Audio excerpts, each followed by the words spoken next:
আসসালামু আলাইকুম দর্শক বন্ধুরা। দেশের পরিস্থিতি, পিতার নামে কন্যা খাচ্ছে, কন্যার নামে নাতি, নাতির নামে পুতি খাবে, উপোস থাকবে জাতি।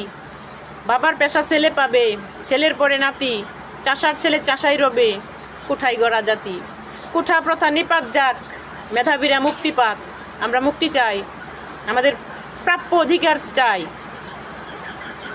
আমাদের টাকা পয়সা নেই যে ঘুষ দিয়ে চাকরি নিব, কুঠাও নেই যে কুঠার অজুহাতে আমরা চাকরি পাবো। আমরা কোনো কিছুর অজুহাতে চাকরি চাই না। আমাদের যোগ্যতা অনুযায়ী, আমাদের মেধা অনুযায়ী আমাদের মূল্যায়ন করা হোক, এটাই আমরা চাই। আমরা গরিব ঘরের সন্তান।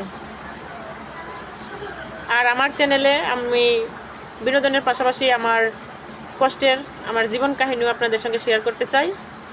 আপনারা যদি শুনতে চান, জানতে চান, আর যে কিবরিয়া স্যারের অনেক গল্পই শুনছেন, আমারটাও তাদের থেকে কম না। আমিও সুযোগ পেলে শুনি, চিন্তা করে দেখলাম আমিও প্রকাশ করতে পারি। হয়তো আর যে কিবরিয়া স্যারের কাছে আমার যাওয়ার সুযোগ নাই, ওইভাবে যাইতে পারতেছি না। তো আমি ভাবতেছি আমি আমার এই ছোটো চ্যানেলের মাধ্যমে আমি আপনাদের কাছে প্রকাশ করব।